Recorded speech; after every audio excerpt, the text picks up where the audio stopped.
Merong isang sekreto ngayon na lumabas patungkol po sa isang kongresista.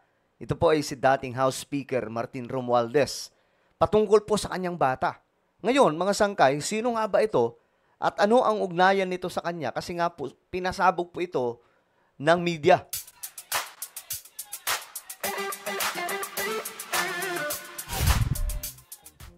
Hello guys, what's up? This is me. I'm back for another vlog. At ito nga po mga sangkay, pag-usapan po natin itong malaking pasabog ngayon patungkol di umano kay Martin Romualdez. Nako mga sangkay, ito po ay mukhang kalat na kalat na ngayon.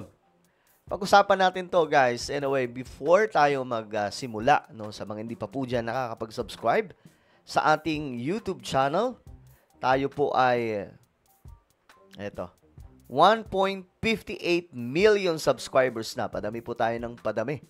Kaya naman, ano pang hinihintay nyo? Makikita nyo po yung subscribe button sa baba ng video na to. I-click nyo lamang po yung subscribe, i-click ang bell, at i-click nyo po yung all.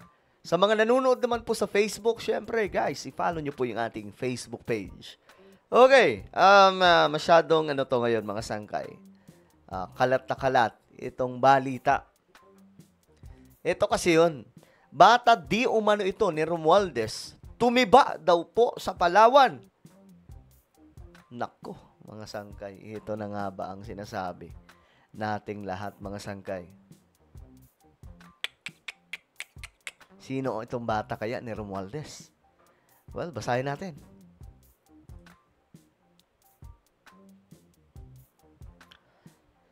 Ito, na-corner ng isang kumpanyang pinapatakbo ng dating executive assistant ni Leyte Representative Martin Romualdez ang multi-milyong pisong proyekto sa lalawigan ng Palawan. Base sa dokumentong nakalap ng Abante. Grabe itong Abante. No? Alam nyo, itong Abante tsaka bilyonaryo ang lakas maghanap ng impormasyon. Papansin ko lang guys. Base sa dokumentong nakalap ng Abante, ilang proyekto ang napanalunan ng Octagon Concrete Solutions Incorporation. So ito mga sangkay. Ito mga sangkay yun. Octagon Concrete Solutions Incorporation. Pinamumunuan ni Norman Vincent Bungubong ang dating personal executive assistant ni Romualdez. Paano tayo, no? Alam nyo, palalim ng palalim yung ngayon, mga sangka information na nalalaman po natin. Gaya nga po ng lagi natin sinasabi, itong korupsyon ay dekada-dekada na. Matagal na po itong korupsyon sa ating bansa. Kaya nga lang, guys, wala pong naglalakas loob na pumalag na presidente. Kasi nga po malalim. Kung babanggain niya ito, yes, maraming mauungkat pero pwede siyang balikan. Yan ang nangyayari ngayon kay PBBM. Kita nyo, binaliktad po siya ni Zaldico. Diba? Saan ka nakakita na ikaw na ang nagsiwalat, ikaw pa ang babaliktarin? Noong speaker pa ng Kamara de Representantes, si Romualdez, naging caretaker ito ng 2 distrito sa Palawan, ayon po sa report nitong Abante. Dahil sa pagkamatay ni Palawan 3rd District Representative Edward Hagedorn noong October 3, 2023 at 1st District Representative Edgardo Salvame noong March 13, 2024. Mula 2023, dumami ang proyekto ng Octagon sa Palawan at ilan dito ay ang mga kontrata sa paggawa ng mga kalsada, slope protection at irrigation system tulad ng Lamuro Bridge 3 sa El Nido Malatgao irrigation system sa Nara at slope protection sa Tanabag River. So ito yung mga project mga sangkay. Ilan sa mga proyekto ay katuwang ang kontrobersyal na Wawaw Builders. Oy, naku po, naalala nyo yung Wawaw Builders, yung tinatanong halos yung lalaki na hindi ko alam kung yun talaga may-ari nun, napapapikit na nasasangkot sa Ghost Flood Control Project sa Bulacan at ang MAC Builders. Mga contractors. Mga construction company. Umabot sa 1.385 billion ang mga kontrata na nasungkit ng Octagon. Hindi pa umano kasama rito ang road construction package sa Bakungan, Puerto Princesa City at ang environmental management project na hindi matukoy ang halaga ng proyekto. Naku po. Ibig sabihin, ganyan po kadami yung mga project na hinawakan nito.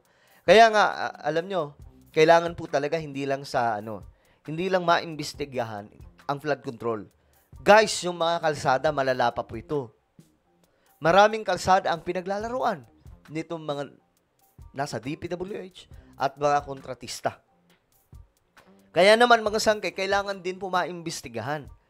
Kasi ngayon, nakatutok po tayo sa sa flood control. Pero kamusta naman yung mga kalsada? Buong Pilipinas. Marami po mga kalsada sa ating bansa ang paulit-ulit na binubungkal, inaayos, bubungkalin naman, inaayos, walang katapusan na pag-aayos ang ginagawa. Kasi nga po, malaki ang kita. So, kailangan pong yan, tingnan na rin. Nabunyag umano ang pagiging chairman at CEO ni Bungubong ng Octagon nang mag-file ng disclosure ang Greenergy Holdings sa Philippine Stock Exchange noong 2024. Tinangkang hingan ng reaksyon ang tanggapan ni dating Speaker Romualdez kaugnay sa aligasyon sa kanyang dating tauhan, pero habang isinusulat ang balitang ito ay wala pang tugon. May mga nagsasabi naman na hindi nila kilala si Bungubong na executive assistant ng dating speaker. Grabe, no? Ganyang kalalim, mga sangkay, yung mga nangyayari ngayon sa ating bansa. So, well, ito ay pa lamang mga sangkay, hagip, no? Wala pa po talagang konkretong ebidensya laban po kay Romualdez. Pero kung ako tatanungin, possible involved talaga siya. Kung ako pero hanggat wala pong ebidensya, mananatiling chismis ang lahat at sabi-sabi lang, no?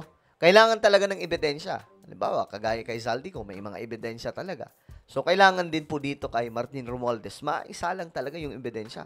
Kasi, wala tayong magagawa dyan. Sa korte kasi, hindi po pwedeng pagbasihan yung paniniwala mo lang Kailangan mayroon kang ebidensya. Hindi magbabase doon sa kung ano ang opinion mo at kung ano ang laman ng utak mo. Kailangan may mailalatag kang ebidensya. Kasi doon magbabase ang lahat. Kung may ebidensya, may patutunguhan ang mga reklamo at ang duda. Di ba? Mga sangkay, well, ano pa ang inyong opinion tungkol po dito? Nagkakaungkata na, guys. Comment down below. Meron po tayong YouTube channel, Sangkay Revelation. Hanapin nyo po ito sa YouTube. Kapag nakita nyo na, i-click nyo po yung subscribe, i-click nyo po yung bell, at i-click nyo po yung all. Ako na po ay magpapaalam, mag-iingat pong lahat. Wait lang. Napindot natin. Sorry. Mag-iingat pong lahat. God bless everyone.